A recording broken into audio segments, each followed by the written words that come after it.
Bien, bonsoir et merci d'avoir accepté de fuir ce superbe soleil pour venir vous enfermer ici. Je vais donc vous parler pendant 3 séances de la vision qu'on peut avoir des formes sur un plan évolutif, sur le plan de la biodiversité, sur le plan du fonctionnement.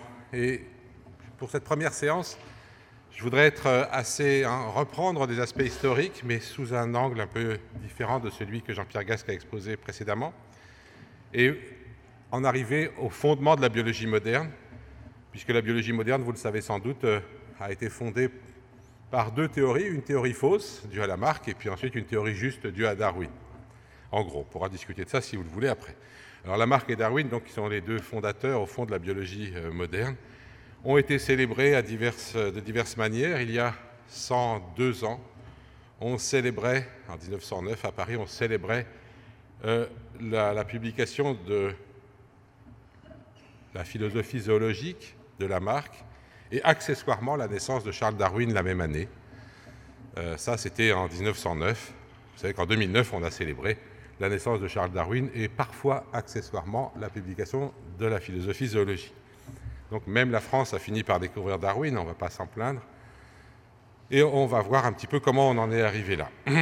Alors, donc je vous ai dit, je vais vous parler de biodiversité. La biodiversité, quand on vous la présente sous la forme de l'existence de formes extrêmement diverses. On oublie souvent que peut-être le plus gros de la biodiversité est invisible, puisqu'elle est constituée de micro-organismes. On n'en parlera pas beaucoup. Et que malheureusement, notre vision ethnocentrée de la biodiversité nous conduit toujours à imaginer que la biodiversité, c'est d'abord les 2 grands groupes d'êtres vivants, les plantes d'un côté, les animaux de l'autre. Alors les plantes et les animaux, on va y revenir, sont des branches terminales d'un arbre et ne représentent à eux 2 qu'un tout petit bout de l'arbre de la biodiversité. Mais c'est vrai qu'il est de bon ton de présenter la biodiversité sous la forme d'une diversité de formes, toutes plus merveilleuses les unes que les autres. Je voudrais vous dire que cette diversité, c'est à la fois une richesse extraordinaire pour nous biologistes, puisqu'on a la chance de pouvoir travailler sur toutes ces formes merveilleuses, et c'est aussi un danger, parce que l'une des difficultés que rencontrent les biologistes, c'est de se perdre dans la biodiversité. On peut toujours décrire encore et encore les différentes formes qui existent dans la nature sans jamais s'arrêter. Alors, le travail qui consiste à partir de cette diversité à trouver des lois générales est un travail particulièrement difficile en biologie, mais qui a été réalisé par quelques grands noms, dont, pour commencer, bien sûr, Lamarck et Darwin. Je voudrais repartir un petit peu en arrière et vous dire que donc, les formes dans la nature ont été interprétées de façon très diverse au cours des temps. Vous avez ici 3 planches, d'ailleurs, provenant de 3 ouvrages de botanique différents. Et celle de droite, par exemple, provient de l'Histoire admirable des plantes, publiée en 1605. Et l'auteur commentait cette planche en disant « Il existe un arbre peu commun en France, il est vrai, mais fréquemment rencontré en Écosse. Des feuilles tombent de cet arbre, et d'un côté, elles touchent le sol et se transforment en oiseau. De l'autre, elles touchent l'eau et se transforment en poisson. » Ça, c'est en 1605, ce n'est pas la haute antiquité. Donc c'est pour vous dire que l'histoire de la biologie est très récente. À cette époque-là, on était encore dans la fable pure et simple. Alors la fable pure et simple, elle ne venait pas de rien, bien sûr. Il se trouve qu'effectivement, sur les bois flottés, on peut trouver des petits animaux, qui sont des anatifs et qui ont une forme qui pourrait figurer la forme d'un oiseau, d'une oie peut-être, avec un cou, et puis il y a une coquille, mais d'où s'échappent des plumes qui sont en fait les branchies. Et on peut imaginer que cette chose-là se détache, qu'une tête pousse et que ça donne une oie. C'est ce qu'on imaginait à l'époque. On l'imaginait d'autant plus facilement que les bernaches sont des migrateurs nocturnes, c'est-à-dire qu'on allait se coucher le soir, il y avait des trucs comme ça sur la plage, qu'on revenait le lendemain matin, il y avait des oies.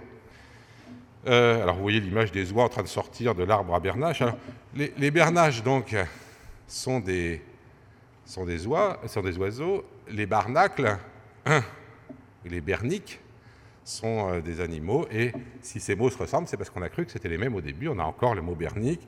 Les Anglais, d'ailleurs, emploient encore le nom goose barnacle pour désigner cet anatif dont on imaginait qu'il vienne d'une oie. Ça, c'est des histoires auxquelles on ne croit plus, mais vous voyez que la forme de ces organismes a dicté les images qu'on s'est faites à leur sujet. Bon, on a imaginé des tas de bestioles qui restent encore parfois dans notre culture. Celui de gauche, tout le monde en connaît encore le nom. Il y a même un chanteur qui s'appelle comme ça, je crois. Donc le loup-garou qui... les hommes se transforment en loups certaines nuits de pleine lune, comme vous le savez tous. Il n'y a plus grand monde qui y croit non plus. On peut l'appeler différents noms d'ailleurs, des bzous, etc. Mais ce loup-garou continue à hanter nos esprits, bien sûr.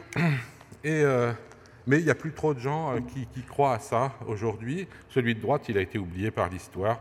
Ça, c'est un traité de zoologie de 1612. Ce n'est pas des traités sur les contes, hein, c'est des traités de zoologie qui publiaient ces images. À la même époque, Galilée inventait la lunette astronomique, découvrait les satellites de Jupiter, les taches solaires, calculait la vitesse de la chute d'un corps en fonction du carré du temps, calculait la trajectoire des comètes, etc. Ça ne lui a pas apporté que des avantages à Galilée. Il a eu quelques ennuis, mais ça, je crois qu'on n'aura pas trop le temps d'en parler. Il faudrait juste dire qu'effectivement, souvent, on rencontrera quand même un certain nombre de cas. Les scientifiques, quand ils ont trouvé des choses suffisamment importantes, ont eu quelques ennuis avec leurs concitoyens. Fin du XVIIe siècle, pas de gros progrès. Peut-être un peu plus sexy, mais enfin, pas... Et il va falloir attendre. Alors, les formes ont inspiré beaucoup de choses. Hein. On imaginait facilement que certaines plantes qui ressemblaient à des scorpions avaient une affinité avec les scorpions. Que certains. Alors, là, je vous recommande l'image en bas, les images du bas. Il s'agit d'une plante qui avait été décrite par des explorateurs, une plante qui poussait et en haut il y avait de la laine. Et donc on a imaginé des plantes avec un petit mouton à l'extrémité. Évidemment, il s'agit du coton.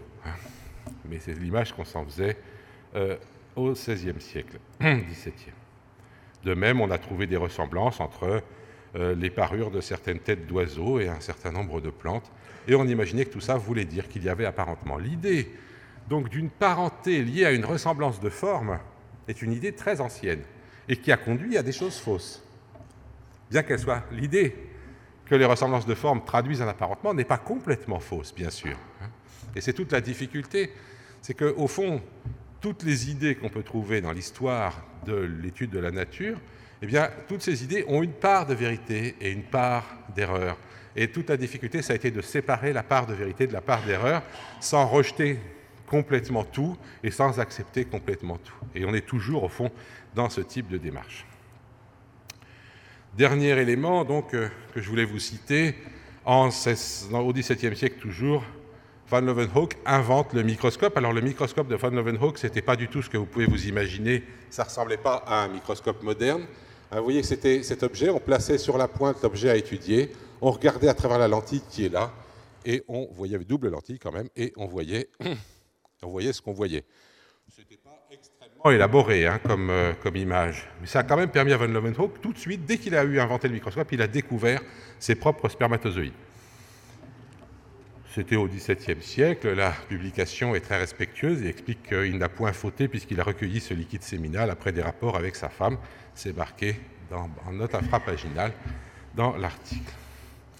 Et donc Van Leeuwenhoek découvre ces animalcules, comme on les appelait à l'époque, et on les voit bouger, et on imagine immédiatement qu'il s'agit là de la petite graine. Hein.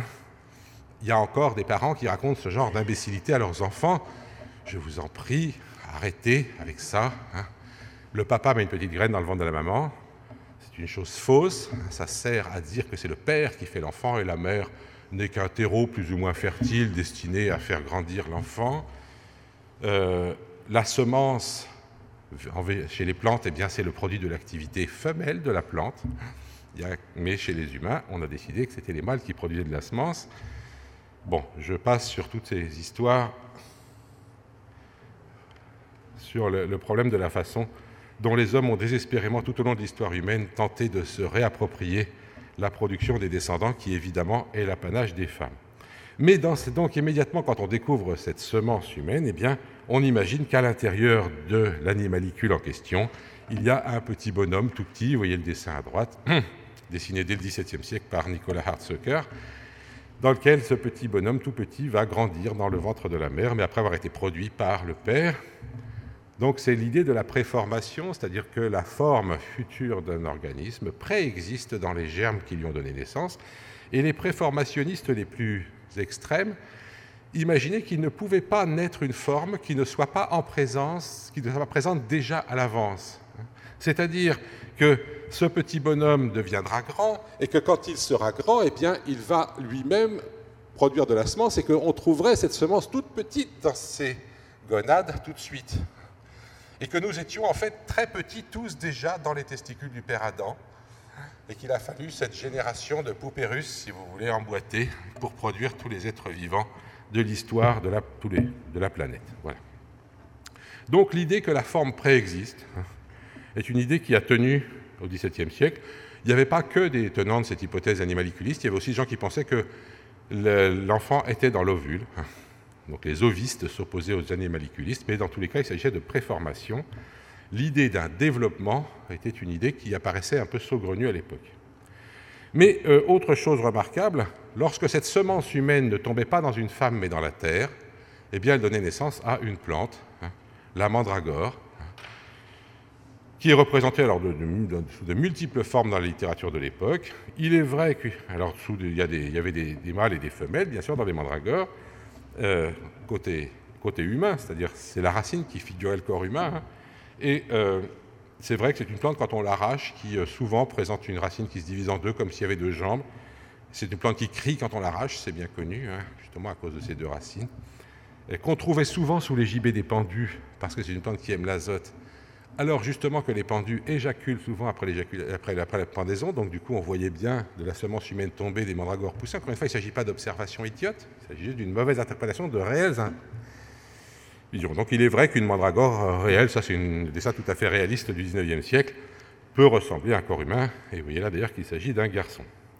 Voilà, donc voilà les idées qui vont précéder l'arrivée d'une vision un peu scientifique. On va commencer à améliorer la scientificité de la chose au XVIIIe siècle, avec l'arrivée de personnes qui vont se donner pour but d'ordonner la biodiversité. Alors le plus célèbre, c'est Carl Linné, qui va donner la nomenclature actuelle, et qui va donc, dans son système de la nature, donner un ordre, tout à fait contestable, bien sûr, mais une première manière de donner de l'ordre, et surtout va être lancée à cette époque-là l'idée qu'il faut produire des systèmes permettant d'ordonner cette nature, et ces systèmes, la production de ces systèmes va donner naissance à une nouvelle science qui s'appelle donc la systématique, bien sûr. Alors Linné va il va classer les espèces dans des genres, dans des familles, et puis dans l'espèce, des sous-espèces et des variétés. Par exemple, chez les humains, Linné reconnaît 4 variétés, dont l'une d'ailleurs est l'orang-outan. Linné va faire ça sur une base théorique très claire.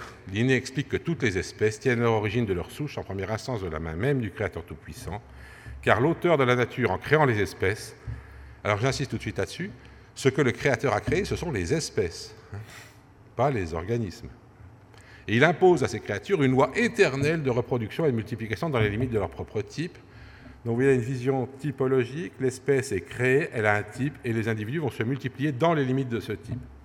Linné sait très bien que les individus ne sont pas tous pareils, que les formes sont variables, et Linné ajoute qu'en fait, et dans bien des cas, le Créateur leur accorde le pouvoir de jouer avec leur aspect extérieur, mais jamais celui de passer d'une espèce dans l'autre. Vous voyez que c'est fini les métamorphoses. Donc là, il y a une chose très importante qui se passe. On a vu tout à l'heure que des hommes pouvaient se transformer en loups, des cirripèdes en oies, etc.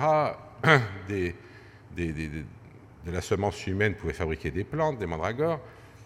Il faut bien voir que donc jusqu'au XVIIIe siècle, l'espèce est une catégorie de formes, mais que les individus peuvent passer d'une catégorie dans l'autre à travers donc, ce qu'on appelle des métamorphoses. C'est seulement au XVIIIe siècle qu'on va décider qu'on ne passe pas d'une espèce dans l'autre. C'est terminé. Les métamorphoses, on va y revenir. Donc on ne passe pas d'une espèce dans l'autre. Alors, donc Linné admet qu'il y a une variation dans l'espèce, mais on ne passe plus d'une espèce dans l'autre. Et donc d'après lui, il y a 2 sortes de différences existantes entre les plantes. L'une, la différence vraie, la diversité. Linné est en train de nous dire ce que c'est pour lui que la biodiversité. La différence vraie, c'est la diversité née de l'amassage du Tout-Puissant, c'est-à-dire la diversité des espèces. Et de l'autre, une variation de la coquille extérieure due au caprice de la nature. Ça, c'est la variation dans l'espèce. Linné disqualifie totalement la variation dans l'espèce comme ayant le moindre intérêt puisqu'elle n'est pas d'essence divine. On verra tout à la fin aujourd'hui qu'il a fallu revenir là-dessus. Alors, premier point, les métamorphoses. Est-ce que les métamorphoses existent ? Eh bien, les chiens ne font pas des chats, comme vous le savez, et comme le savoir populaire le sait. Mais les chenilles se métamorphosent en papillons et les têtards en grenouilles. Alors, ça pose un problème. Évidemment, d'après ce qu'on vient de dire, Eh bien, si on fait ça, quand une chenille se métamorphose en papillon, elle doit appartenir à la même espèce. Le résultat, comme une chenille ne ressemble pas à un papillon, c'est que l'espèce ne peut plus être définie par un critère de forme. Ce qui va définir l'espèce, ce n'est plus la forme, c'est la filiation. C'est parce que le papillon produit des chenilles que le papillon et la chenille sont dans la même espèce. Donc vous voyez que pour refuser les métamorphoses existent à l'intérieur de l'espèce, mais qu'à cause de ça, eh bien, une espèce ne peut plus être simplement un ensemble d'individus qui se ressemblent plus entre eux qu'ils ne ressemblent aux autres. Ça, c'était encore la définition de Cuvier, mais les pauvres paléontologues, eux, ils n'ont pas accès à la filiation. Le concept d'espèce doit évoluer et se fonder non plus sur l'idée de ressemblance, mais sur l'idée de descendance commune. Ça, en fait, ce qui est intéressant avec ça, c'est que le fait de remplacer la ressemblance par la descendance commune dans la systématique, eh bien, c'est ce qui s'est passé. Oh, pardon, je vais vous mettre ça tout de suite. C'est ce qui s'est passé tout au long de l'histoire de la systématique. Au fond, on est arrivé à la fin du XXe siècle à l'idée que seule la descendance commune est le critère pour rapprocher des individus et non plus du tout la ressemblance. Bon, on va y revenir. Alors, bon, je passe là-dessus. Bien sûr, donc à cette époque-là, d'après la vision de Linné, eh bien, toute espèce est définie par un couple suffit à la conserver, et la conservation de la biodiversité. C'est simple, il suffit de garder un couple de chaque, de mettre ça dans une arche de Noé, et tout va bien. On sait conserver la biodiversité. À cette époque-là aussi, les différentes formes sont hiérarchisées dans une chaîne des êtres, avec, j'aime bien celle qui est en bas à droite, en bas le non-être, en haut l'être parfait, des minéraux à Dieu, en passant par les plantes, les animaux, les femmes, les hommes, les démons, les anges. Et j'aime faire remarquer qu'aujourd'hui, le fait de mettre les femmes en dessous des hommes dans cette échelle apparaît un peu choquant. C'est un progrès qu'on a fait. Je trouve que le progrès sera vraiment réel. Non ? J'espère que le progrès sera vraiment réel quand on arrêtera aussi de mettre les animaux au-dessus des plantes et les humains au-dessus des animaux. Il n'y a pas de supériorité naturelle des humains. Les humains ont décidé eux-mêmes qu'ils étaient supérieurs, mais à part ça, ils ne le sont pas sur un plan biologique, disons. Bon. Évidemment, le problème de la définition de l'espèce passe par la question de savoir si les individus d'espèces différentes peuvent s'hybrider. On a cru pouvoir définir l'espèce très simplement par ce critère et dire que, eh bien, si jamais deux espèces peuvent s'hybrider, alors c'est la même espèce. Ces deux-là, on pourra en reparler si vous voulez, mais ça donne probablement rien. À notre connaissance, ça donne rien. Mais n'empêche que je voudrais vous dire que, évidemment, l'hybridation n'est pas le critère réel de ce qui fait la différence entre espèces.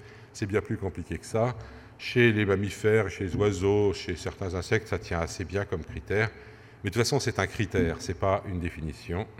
Et chez les plantes, par exemple, ce critère est absolument inapplicable. Voilà, donc je termine avec l'idée d'espèce, je n'y reviendrai plus trop, au contraire même.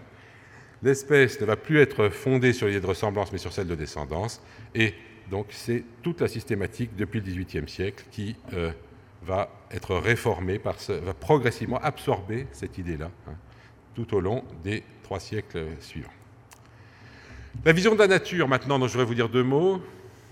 Vous savez que Rousseau, au XVIIIe siècle, présentait la nature comme bonne, aussi bien la nature en général que la nature humaine. L'homme naît naturellement bon. On a juste à côté une très belle statue de Bernardin de Saint-Pierre, on pourrait aller l'admirer en sortant. Et Bernardin de Saint-Pierre qui expliquait à quel point la nature était bonne, puisqu'il explique que le melon était divisé en tranches par la nature afin d'être mangé en famille, et que la citrouille, et le Jacques d'ailleurs, ajoutait-il, qui est plus gros, peut être mangé avec les voisins. Il avait d'ailleurs... Voilà la preuve à quel point la nature est bonne pour nous. Je voudrais vous dire que Bernardin de Saint-Pierre a écrit ça donc, à la fin du XVIIIe siècle, bien longtemps après que Voltaire ait décrit, avec Pangloss, le précepteur de Candide, une vision de la nature tout aussi qu'il avait ridiculisée. Pangloss enseignait la métaphysico-théologo-cosmolonigologie. Il prouvait admirablement qu'il n'y a point d'effet sans cause et que dans ce meilleur des mondes possibles, le château de Monseigneur le Baron était le plus beau des châteaux et Madame la meilleure des baronnes possibles. Il est démontré, disait-il, que les choses ne peuvent être autrement, car tout étant fait pour une fin, tout est nécessairement pour la meilleure fin. Remarquez bien que les nez ont été faits pour porter des lunettes. Aussi avons-nous des lunettes. Bon, je passe la suite. L'idée que tout est bien fait par la nature et que tout a été parfait est une idée, et que donc ça prouve évidemment toute une série de choses, dont la bonté de la nature, en tout cas au départ, est une idée dont Voltaire s'est moqué, mais qui a été reprise par Bernard de Saint-Pierre, par exemple, par la suite. On reviendra là-dessus. Mais en même temps que cette vision-là, eh bien, il y avait des visions beaucoup moins béates de la nature. Au contraire, l'exemple type que je vais vous donner, c'est Buffon. Alors, la statue est un tout petit peu plus loin, mais vous pourrez l'admirer aussi. Buffon écrit dans un texte qui s'appelle « De la nature », dans lequel il vous donne sa vision, lui, de la nature. Il vous dit... Donc, c'est un texte qui s'appelle « De la nature ». Vous voyez ces... Alors, je ne vais pas vous le lire en entier, dommage, parce que le style de Buffon est extraordinaire. Vous voyez ces plages désertes, ces tristes contrées où l'homme n'a jamais résidé. Il va décrire les parties hautes, les parties basses, et puis le milieu.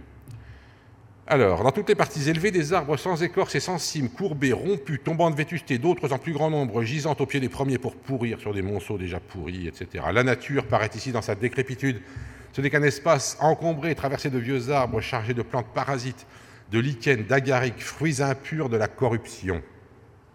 Ça, c'est le haut. Le bas, des eaux mortes et croupissantes faute d'être conduites et dirigées, ne nourrissent que des insectes vénéneux et servent de repère aux animaux immondes. Entre les marais infects qui occupent les lieux bas et les forêts décrépites qui couvrent les terres élevées, il y a des espèces de landes où les mauvaises herbes surmontent et étouffent les bonnes. Ce sont des herbes dures, épineuses, qui forment une bourre grossière, épaisse de plusieurs pieds. Et l'homme, là-dedans, obligé de suivre les sentiers de la bête farouche, il rebrousse chemin et il dit, cette phrase extraordinaire, « La nature brute est hideuse et mourante. C'est moi seul, qui peux la rendre agréable et vivante. Desséchons les marais, mettons le feu à cette bourre superflue, à ces vieilles forêts déjà admis consumées, achevons de détruire avec le fer ce que le feu n'aura pu consumer. Bientôt, au lieu du jonc, du nénuphar dont le crapaud composait son venin, on verra des troupeaux d'animaux bondissants, le bœuf sillonnera la terre, qu'elle rajeunisse par la culture, une nature nouvelle va sortir de nos mains, qu'elle est belle cette nature cultivée. » Vous voyez que la vision de la beauté de la nature n'est pas une vision aussi évidente que ça. Il y a celle de Linné ou de Rousseau, et puis celle de Buffon, et ce n'est pas la même. Et donc nous sommes encore traversés par ces débats aujourd'hui, mais je veux vous dire que la vision donc, de la diversité des formes et de ce qu'elles représentent, eh bien, ce n'est pas toujours vu de la même façon par tout le monde, y compris par de grands naturalistes. Ce n'est pas que Buffon ne connaissait pas la nature, certainement pas, c'est que sa vision n'était pas celle de la plupart des amoureux de la nature d'aujourd'hui. Dernier débat du XVIIIe siècle avant qu'on puisse en arriver aux choses sérieuses. Eh bien, le débat entre De Maillet et Voltaire, enfin débat. De Maillet était un érudit qui avait proposé, au XVIIIe siècle toujours, une cosmogonie dans laquelle tous les êtres vivants seraient sortis des eaux. Et il avait signé ça de son nom à l'envers pour qu'on ne le reconnaisse pas. Donc à l'envers, ça fait Téliamède. Et dans un conte qui s'appelle L'homme aux 40 écus, que vous avez sûrement chez vous, parce que tout le monde a les contes de Voltaire, mais personne n'a lu autre chose que Candide et Zadig. Donc si vous lisez L'homme aux 40 écus, c'est dans celui-là que Voltaire règle ses comptes avec la biologie de son temps.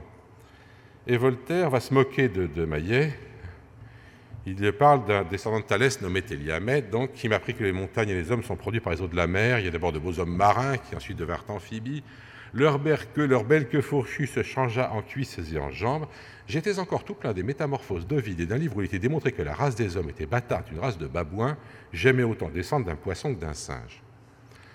Alors, c'est intéressant parce qu'il y a plusieurs choses intéressantes dans ce petit bout de texte. Vous voyez qu'au XVIIIe siècle, on a rejeté l'idée de métamorphose.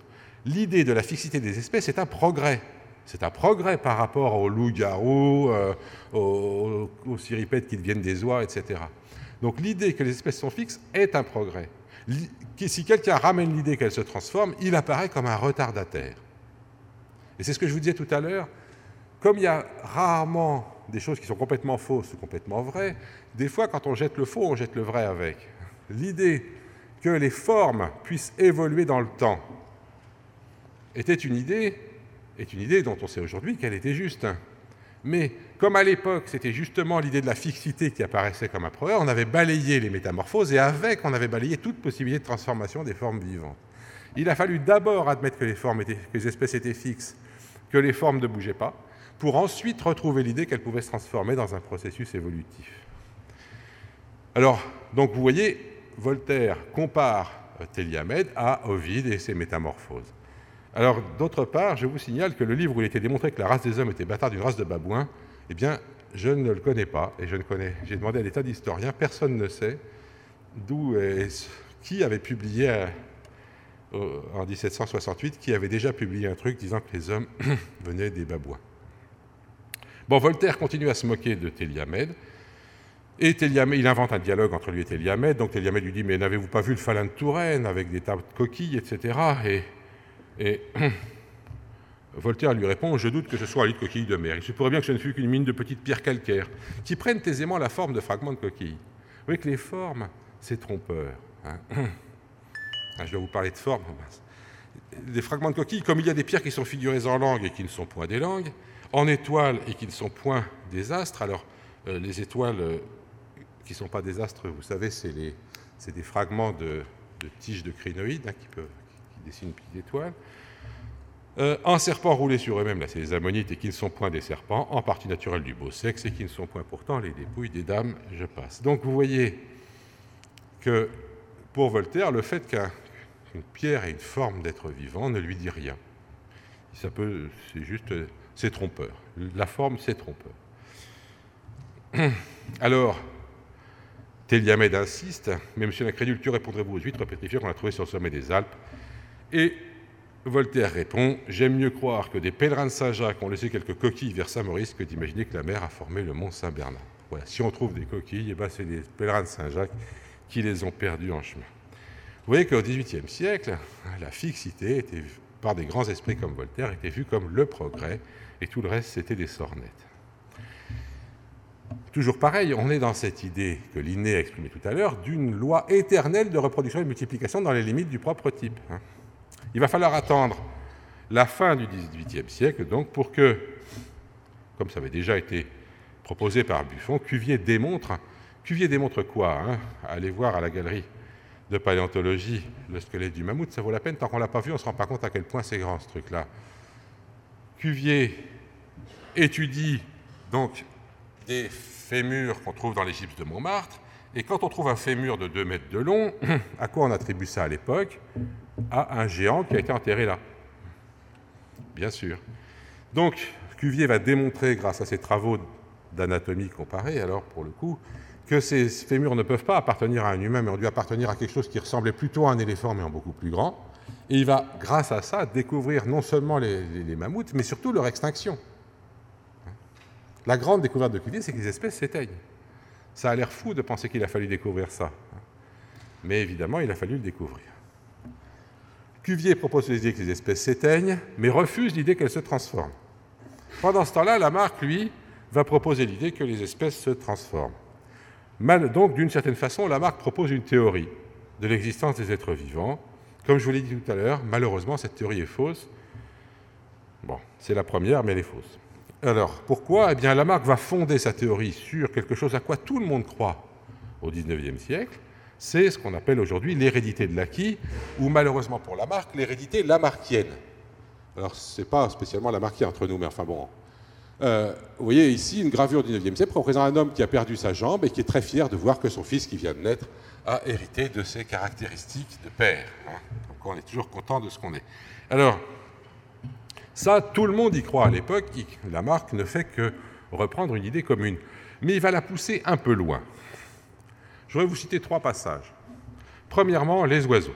Alors, il nous explique que les oiseaux s'élèvent presque continuellement dans l'air. Ils habitent plus que les autres vertébrés le sein de l'air dans lequel ils s'élèvent presque continuellement et qu'ils traversent dans toutes sortes de directions. L'habitude qu'ils ont prise de gonfler d'air leurs poumons pour accroître leur volume et se rendre plus légers. Alors faites attention, non, ça va, il n'y a pas d'enfant ici, c'est faux. C'est pas parce qu'on se gonfle d'air qu'on est plus léger. Bon. L'air pèse. Donc ça a fait contracter à cet organe une adhérence aux parties latérales de la poitrine et a mis l'air qui était retenu et raréfié par la chaleur du lieu dans le cas de percer le poumon. Donc vous voyez, c'est l'air qui perce le poumon et pénètre dans presque toutes les parties du corps, dans l'intérieur des grands os qui sont creux et jusque dans le tuyau des grandes plumes. Vous voyez la puissance de l'air chez Lamarck, qui va trouver les poumons, trouver les os, arriver dans les plumes. Et là, il y a une note infrapaginale que je ne résiste pas à l'envie de vous montrer, qui parle des chauves-souris. Si les oiseaux ont leurs poumons percés, leurs poils changeaient en plumes par les suites de leur habitude de s'élever dans le sein de l'air. On me demandera pourquoi les chauves-souris n'ont pas aussi des plumes et leurs poumons percés.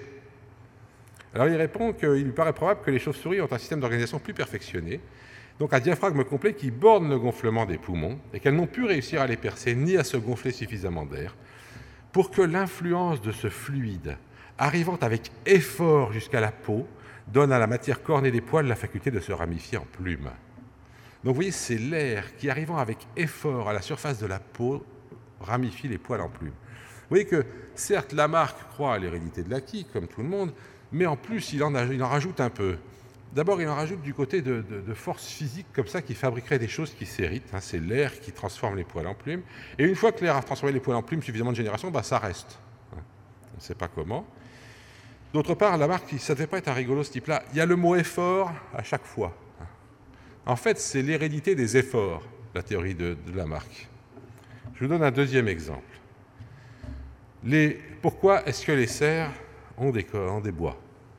Eh bien, il dit que les ruminants qui peuvent employer leurs pieds qu'à les soutenir et qui ont peu de force dans leur mâchoire, puisque c'est qu'à broyer l'herbe, ne peuvent se battre qu'à coups de tête en dirigeant l'un contre l'autre le vertex de cette partie. Dans leurs accès de colère qui sont fréquents, surtout entre les mâles, leur sentiment intérieur, par ces efforts, dirige plus fortement les fluides vers cette partie de la tête et il s'y fait une sécrétion de matière cornée dans les uns et de matière osseuse mélangée de matière cornée dans les autres, ce qui donne lieu à des protubérances solides, de là l'origine des cornes et des bois. Vous voyez que moi j'aime beaucoup Lamarck, on a envie de le défendre, mais quand même, il y allait un peu fort dans le délire. Et vous voyez donc, encore une fois, que c'est les efforts du sentiment intérieur qui fabriquent les cornes et les bois sur la tête des ruminants. Bon, tout le monde connaît l'histoire des efforts de la girafe qui veut attraper des feuilles et qui, du coup, tend le cou et ça fabrique progressivement des descendants de plus en plus grands. Je passe là-dessus. Excusez-moi. Enfin, Lamarck va avoir quelques morceaux de bravoure dans son texte, toujours pareil, dans la philosophie zoologique. Eh bien, il explique comment l'homme pourrait apparaître à partir d'un singe. Donc, il dit qu'on peut montrer facilement comment on pourrait passer d'un singe à un homme si une race quelconque de quadrumanes, surtout la plus perfectionnée d'entre elles, perdait par les circonstances ou par quelque autre cause l'habitude de grimper dans les arbres et d'en empoigner les branches avec les pieds comme avec les mains pour s'y accrocher. Si les individus de cette race, pendant une suite de générations, étaient forcés de ne se servir de leurs pieds que pour marcher et cessaient d'employer leurs mains comme des pieds, il n'est pas douteux que ces quadrumanes ne fussent à la fin transformés en bimanes et que les pouces de leurs pieds ne cessassent d'être écartés des doigts, ces pieds ne leur servant plus qu'à marcher. Ça, ce qui est remarquable, c'est que c'est du Lamarck, et que ça ressemble incroyablement à ce que j'ai entendu, moi, de la part des paléoanthropologues français jusqu'à une époque récente. Bon. Je passe. Donc, il explique comment ils vont se servir de leur langue, comment ça va leur permettre de parler, comment, du coup, ils vont se mettre à réfléchir. Et il conclut en disant « Telles seraient les réflexions que l'on pourrait faire si l'homme considéré ici comme la race prééminente en question n'était distingué des animaux que par les caractères de son organisation et si son origine n'était pas différente de la leur. » Petite précaution oratoire à laquelle, évidemment, il ne croit pas une seconde. Lamarck a aussi apporté des choses vraiment importantes. Il est l'un des premiers, ils sont deux, on ne sait pas lequel a dit le mot le premier, à avoir employé le mot biologie. Et Lamarck dit qu'il pensait qu'il existait des espèces constantes, mais en 1802, il dit « Je suis convaincu que j'étais dans l'erreur et qu'il n'y a dans la nature que des individus. » Le remplacement de l'idée que ce sont les espèces qui sont les entités réelles par le fait que ce sont les individus qui sont les entités réelles, c'est Lamarck le premier à l'avoir fait. Et l'espèce devient pour Lamarck simplement une collection d'individus. Donc ce qui va avoir une forme, ce n'est pas l'espèce. L'espèce, pour Lamarck, n'est qu'un produit de l'art, un produit de l'activité humaine. Nous, humains, parce que nous avons besoin de regrouper les choses, eh bien nous les regroupons en espèces. Mais les espèces n'existent pas dans la nature. Elles sont une production de notre intellect. Ce qui existe, ce sont les individus. Lamarck va aussi proposer l'idée qu'il existe une chaîne des êtres, mais cette chaîne des êtres, eh bien, il la voit branchée, comme vous le voyez ici. C'est-à-dire qu'à partir des vers et des infusoires, eh bien, on va pouvoir transformation de ces formes en insectes, mais que les circonstances de l'environnement peuvent emmener les formes soit vers les insectes, soit vers les vers, les mollusques. Et une fois qu'on est mollusque, on peut devenir poisson. Une fois qu'on est poisson, on peut devenir reptile. On devient reptile. Une fois qu'on est reptile, on peut devenir oiseau ou alors on peut devenir amphibien, et si on devient amphibien, on peut devenir mammifère. Voilà l'idée que Lamarck se fait de la biodiversité, c'est une chaîne ramifiée, rameuse, comme il dit lui-même. Ne vous y trompez pas, il ne s'agit pas d'une phylogénie, puisque tous ces êtres vivants coexistent au même moment. Pourquoi est-ce qu'il existe encore des vers alors qu'il y a déjà des mammifères pour Lamarck? Eh bien, tout simplement parce que Lamarck croit à la génération spontanée, il croit que tous les jours se produisent de nouvelles formes vivantes, très simples, et que dès qu'elles sont apparues, eh bien, elles commencent à se complexifier. Et que les formes de plus en plus complexes donc, vont apparaître. Et donc, il y a encore des vers aujourd'hui, parce qu'ils sont apparus il n'y a pas longtemps, ils n'ont pas eu le temps de devenir mieux que ça. Hein. Puis il y a des trucs qui sont déjà des poissons, ils ont déjà eu le temps, et puis nous, on est ceux qui sont apparus depuis très très longtemps et qui ont eu le temps de devenir très compliqués. Chez Lamarck, il y aurait vraiment des animaux supérieurs et des animaux inférieurs. Dans la vision darwinienne, évidemment, ça n'a plus aucun sens, c'est ce qu'on va voir bientôt.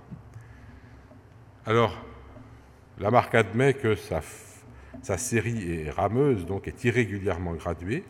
Il pense qu'il n'y a point de discontinuité dans ces parties, c'est-à-dire qu'en fait, toutes les formes intermédiaires existent. Et,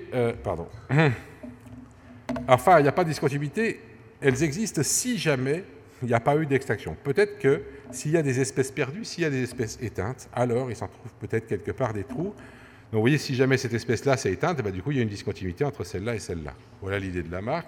Lamarck et Cuvier se détestaient. C'est triste à dire, il arrive que des profs du muséum se détestent. Ça arrive de moins en moins, hein, rassurez-vous. Mais dans ces cas-là, eh bien, c'est très difficile de voir ce qu'il y a d'intéressant dans ce que dit l'autre. Donc Lamarck n'a jamais accepté vraiment l'idée que les espèces puissent s'éteindre, qui était le truc de Cuvier, et Cuvier n'a jamais accepté vraiment que les espèces puissent se transformer, ce qui était le truc de Lamarck. C'est dommage. C'est dommage parce que s'ils avaient admis tous les deux que certaines s'éteignent et d'autres se transforment, on aurait été sur la bonne voie en France. Dernier grand moment du muséum, donc après cette querelle Lamarck-Cuvier. Alors, je voulais vous dire... Tiens, je ne sais pas ce qui s'est passé là. Pardon. Que Arago décrit une scène tout à fait extraordinaire. Il dit qu'un dimanche matin de l'année 1809, Napoléon traversait le grand salon des Tuileries en venant de la messe. Il passait entre une haie d'officiers et une haie d'académiciens lorsqu'un de ceux-ci, vénérable naturaliste, connu pour de belles et importantes découvertes, présenta à l'empereur un nouveau livre. « Qu'est-ce que cela ?» lui dit l'homme qui niait la vapeur. Alors l'homme qui niait la vapeur, donc c'est Napoléon, qu'Arago ne considérait pas comme un grand scientifique. Hein. C'est encore un almanach, c'est votre absurde météorologiste annuaire qui déshonore vos vieux jours. Faites de l'histoire naturelle, et je recevrai vos productions avec plaisir. Ce volume, je ne le prends que par considération pour vos cheveux blancs. Tenez. Et il passa le livre à un aide de camp. Le pauvre savant, qui à chacune des paroles brusques et offensantes de l'empereur essayait de dire « c'est un ouvrage d'histoire naturelle que je vous présente », eut la faiblesse de fondre en larmes. Ce savant, c'était Lamarck. L'ouvrage qu'il présentait était la philosophie zoologique. Lamarck n'était pas très doué pour la politique, il faut bien le dire, contrairement à Cuvier, et il est clair qu'il n'a pas eu la force de faire passer ses idées à son époque, et qu'il a été particulièrement maltraité par l'histoire de l'époque. Dernier donc grand élément de controverse sur les questions de forme, et qui va maintenant organiser tout ce qu'on va raconter dans les 2 séances qui suivront, et dans la suite aujourd'hui. Une anecdote où Goethe, donc en 1830, reçoit Sauret, qui est un Français, et à peine Sauret arrivé, donc c'était en juillet 1830, Goethe lui dit « Que pensez-vous de l'événement? Le volcan est entré en éruption, tout est en flammes et nous n'osons même plus parler derrière une porte fermée. » Alors Sauret lui dit « Bah oui, en effet, la révolution vient encore de se produire, on a destitué le roi Charles X, on pense que Louis-Philippe va prendre le pouvoir. » Et Goethe lui dit « Mais je ne parle pas de ça, ça n'a aucune importance, je vous parle de la controverse entre Cuvier et Geoffroy Saint-Hilaire. » Alors, cette controverse, elle est très importante pour nous parce que elle oppose 2 visions du monde biologique, 2 visions qui s'opposent encore aujourd'hui.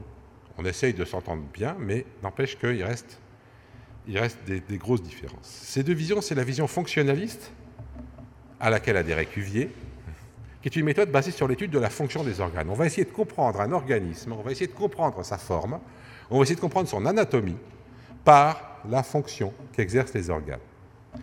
Et en face de lui, Geoffroy Saint-Hilaire lance ce qu'on peut appeler a posteriori le structuralisme, c'est-à-dire l'idée que c'est l'étude de la structure interne des organes qui est importante et que leur fonction n'est pas essentielle si on veut décrire l'anatomie d'un organisme. Est-ce que, quand je veux décrire un organisme, je dois me préoccuper de la fonction des organes ou est-ce que je dois juste m'occuper de leur structure? Alors, l'idée de comparer des structures, l'idée de l'anatomie comparée, elle datait, bon ça vous l'avez vu avec Jean-Pierre Gasse, je ne vais pas revenir longtemps là-dessus, mais elle datait du XVIe siècle déjà avec Pierre Bellon et cette fameuse comparaison entre un squelette humain et un squelette d'oiseau, avec des ressemblances tout à fait extraordinaires. Mais Cuvier nie que ça soit là que se trouve l'essence de l'anatomie. Le vrai principe de philosophique d'où découlent les possibilités de certaines ressemblances et l'impossibilité de certaines autres est celui de la coordination des parties pour le rôle que l'animal doit jouer dans la nature. Ce qui compte pour Cuvier, c'est comment les différentes parties de l'anatomie vont permettre à l'animal de jouer son rôle dans la nature. Geoffroy répond « Cette idée est loin de former un principe recommandable. J'y vois au contraire une grave erreur contre laquelle je m'élève avec le sentiment de rendre un important service à la philosophie. » Et qu'ils y allaient franco. Cuvier va dire de Geoffroy qu'il néglige les formes et les fonctions pour ne s'attacher qu'aux matériaux des organes. Donc, ces images sont issues d'une thèse qui a été soutenue récemment au Muséum sur l'approche structuraliste dans l'évolution des formes par Alexis Matamoro-Vidal. Donc, Cuvier reproche à Geoffroy de s'occuper des formes et des fonctions et ne s'attacher qu'aux matériaux. Et Geoffroy répond « Vous diriez d'un homme qui fait usage de béquilles qu'il était originairement destiné au malheur d'avoir l'une de ses jambes paralysée. » C'est-à-dire que je ne peux, si je regarde les choses uniquement en fonction de la façon dont elles marchent, eh bien, évidemment, les béquilles ont une fonction. On retrouve là un très vieux débat, le débat entre Aristote et Lucrèce. Aristote qui disait que la première de toutes les causes, c'est la cause finale, celle qui est la raison dernière des choses, et la raison est un principe. Donc, et de ce fait, il en est de même des productions de l'art et de celles de la nature. C'est-à-dire que si je veux comprendre un marteau, eh ben, je dois savoir pourquoi on a fabriqué un marteau. Comme l'a dit Paley au XIXe siècle, si je veux comprendre une montre, eh bien, je vois bien que c'est fait pour donner l'heure. Et si je vois des yeux, c'est fait pour voir. Ça, c'est Aristote. 100 ans après, Lucrèce va lui répondre « Évite cette erreur et garde-toi bien d'y tomber. La clairvoyance des yeux n'a pas été créée pour nous permettre de voir.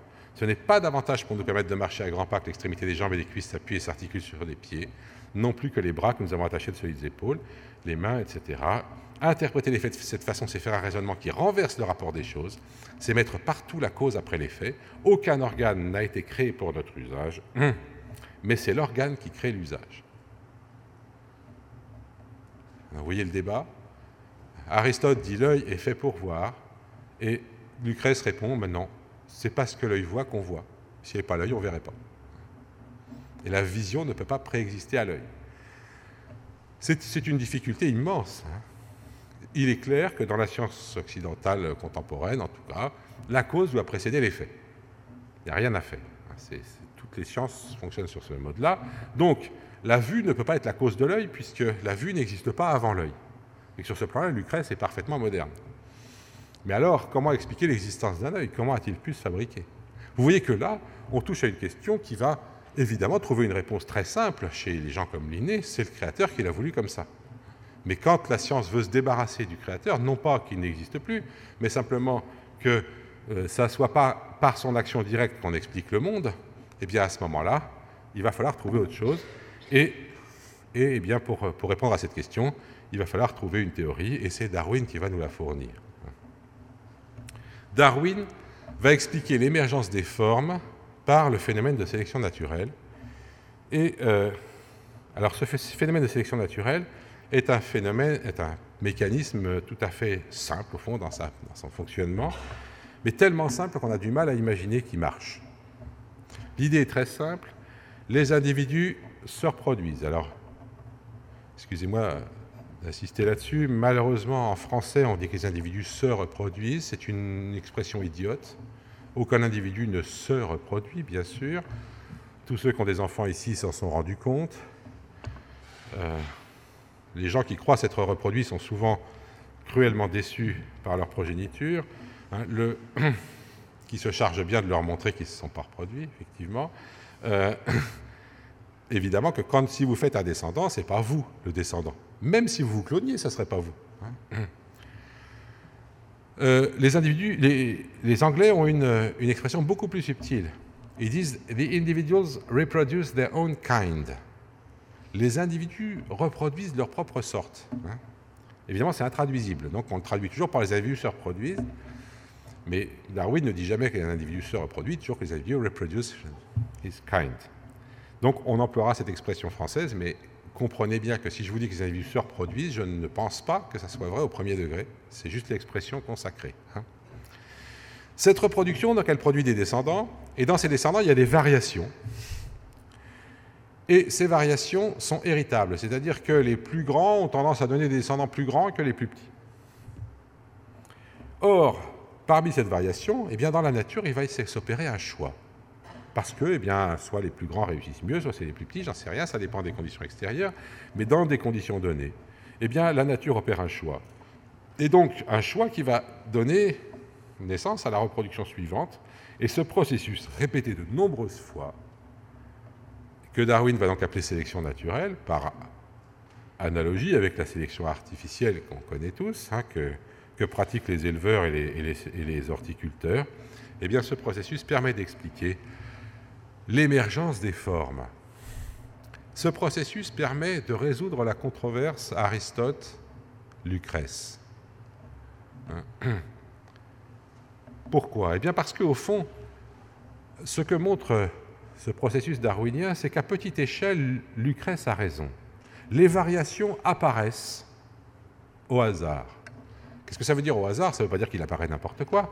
Ça veut dire que les variations apparaissent, au fond, sans répondre à une demande. Vous faites des descendants, il y en a qui vont être plus grands, plus petits, plus gros, plus minces, plus blonds, plus bruns, etc. Et ça se fait plus ou moins au hasard.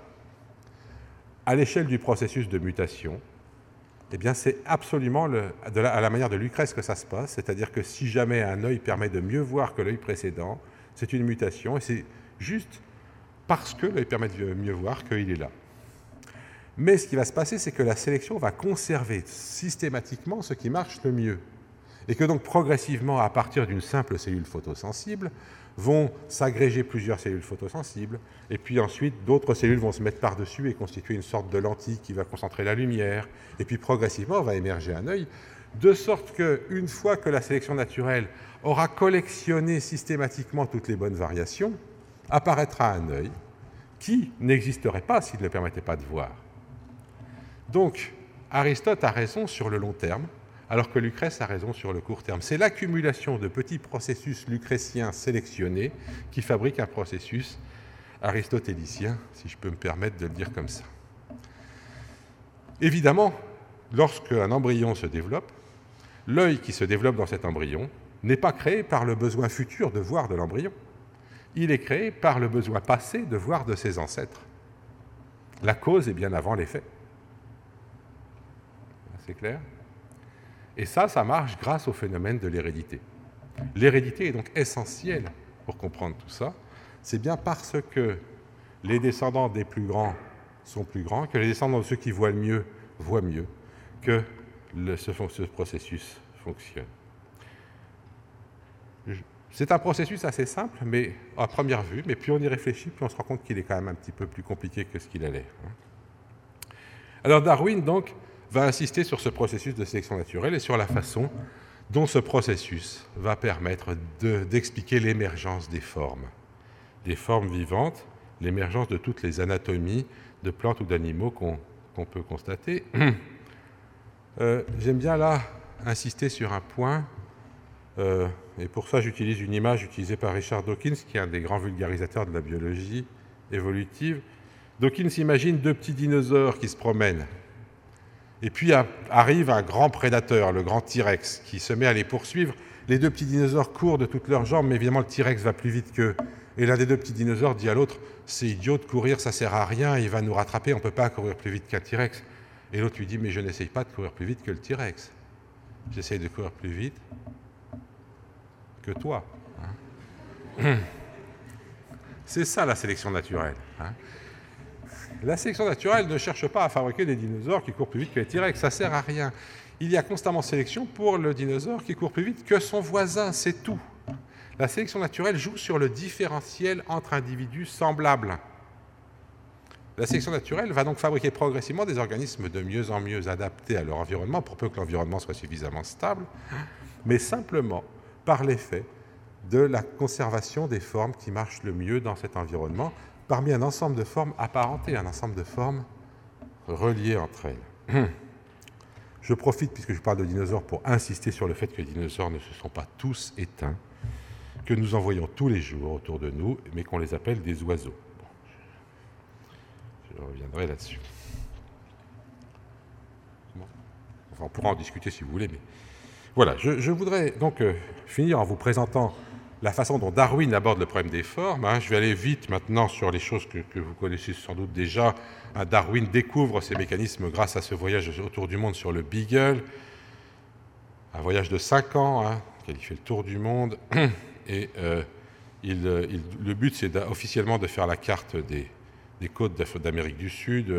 Pour ça, mais finalement, ils font un tour du monde, ils s'arrêtent au Galapagos, recharger un peu d'eau, ce qui amène à quelques découvertes retentissantes, et puis il va repartir vers les îles Coco, l'Australie. Là, ils avaient oublié un truc, ils repassent le chercher, et non, ils avaient un peu raté une carte, ils viennent la refaire plus précisément. Et donc, en 1836, Darwin débarque enfin en Angleterre, après 5 ans de mal de mer. Il a écrit « Je hais les bateaux, je hais la mer et les bateaux qu'on met dessus ». Mais ça lui a laissé le temps de réfléchir. Ça lui a laissé le temps de réfléchir et de collecter des quantités extraordinaires de matériel. Bon, je passe là-dessus. Mais son premier contact avec la forêt équatoriale est un choc. C'est un choc parce qu'il découvre ces plantes parasites vivant sur d'autres plantes parasites, etc. Il découvre qu'il n'y a pas de place pour tout le monde sur Terre. C'est là que ça se voit. Ce n'est pas dans la campagne anglaise. Encore moins dans le jardin des plantes. Mais dans une forêt tropicale, on voit qu'il n'y a pas de place pour tout le monde, que toute espèce se reproduit de telle façon que, eh bien, elle va dépasser les possibilités du milieu. Donc l'idée que la nature opère un tri parmi des organismes qui se reproduisent de façon exponentielle lui saute aux yeux dans la forêt tropicale. Darwin a d'autre part emporté dans son voyage le livre de Lyell sur la géologie. Et tout le monde ici connaît les idées de Lyell, même si tout le monde ne connaît pas Lyell lui-même.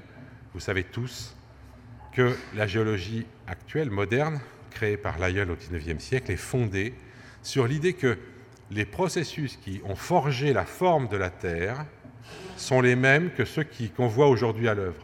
Il n'y a pas eu des moments où les montagnes surgissaient dans un grand jet, et puis d'autres moments où c'est calme.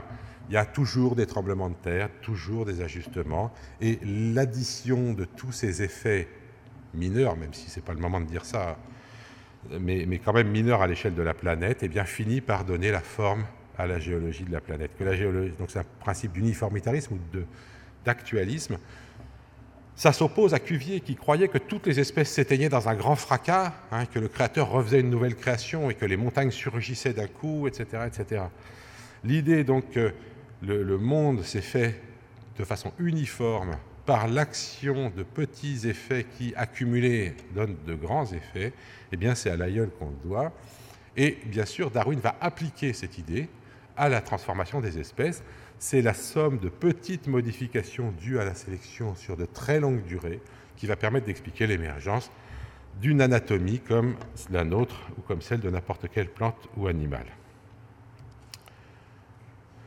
Darwin va être poussé en 1858 à se dépêcher de publier ses résultats du fait d'une lettre qu'il reçoit d'un jeune naturaliste qui s'appelle Wallace, qui a découvert ce qu'on appelle encore la ligne Wallace, donc la séparation de deux grands types d'êtres vivants.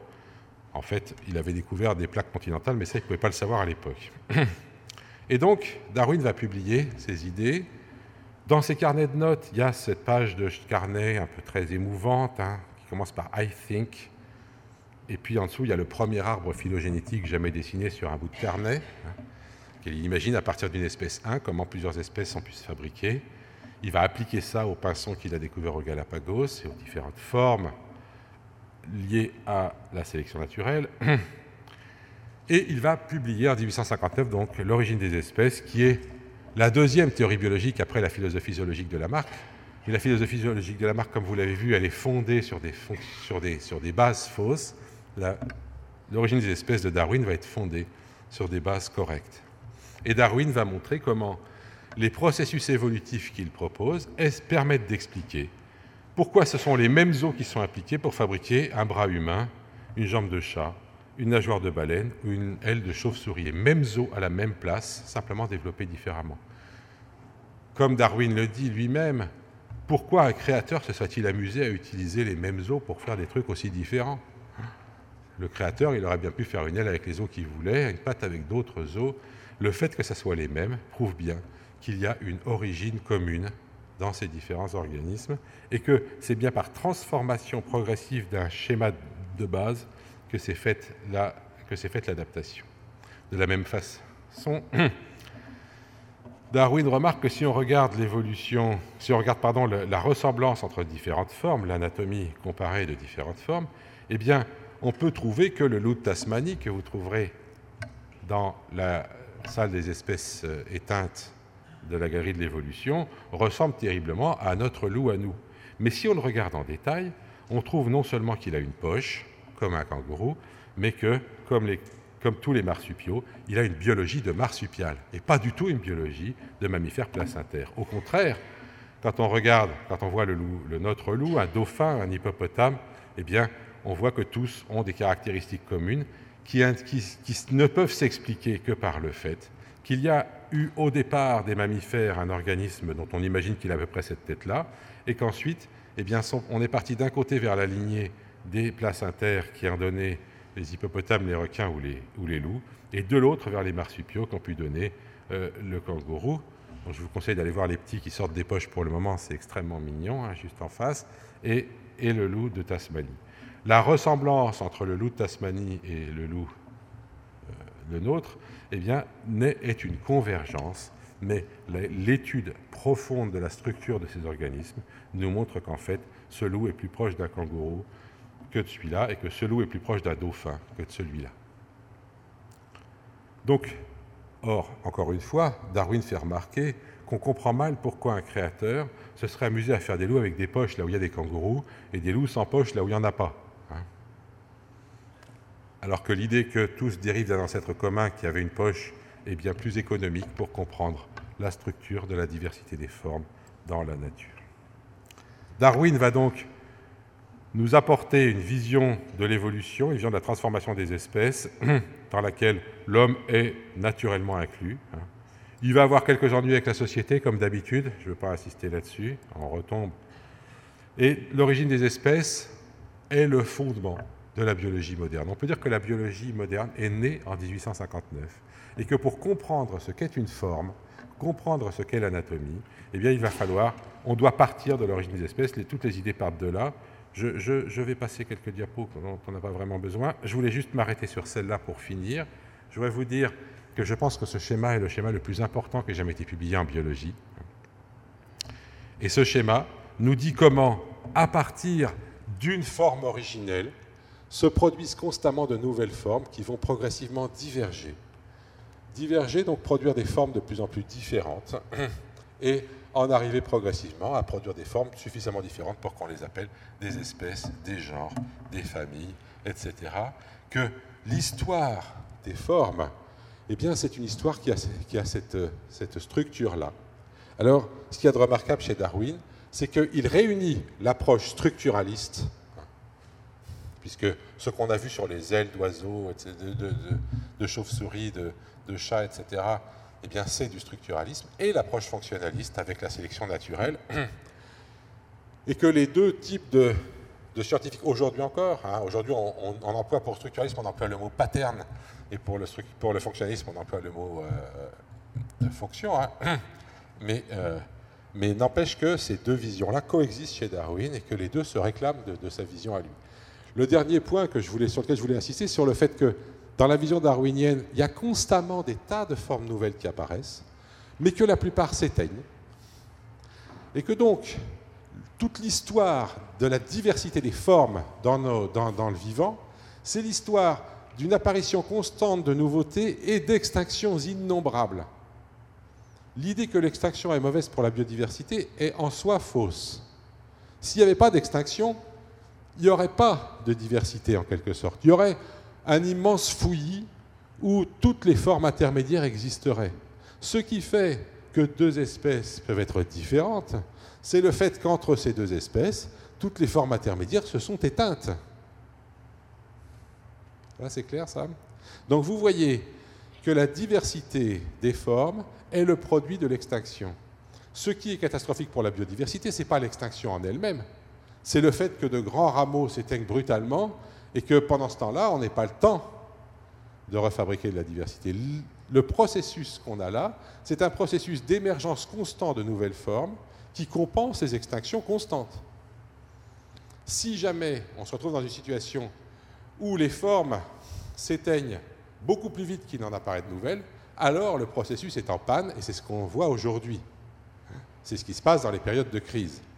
Le problème n'est donc pas l'existence d'extinction, mais le problème d'une dynamique de production de nouveautés par rapport à une dynamique d'extinction. C'est un peu plus compliqué, malheureusement, que ce qui passe habituellement dans les médias. Donc voilà, je reviendrai sur ce schéma d'ailleurs dans le cours prochain.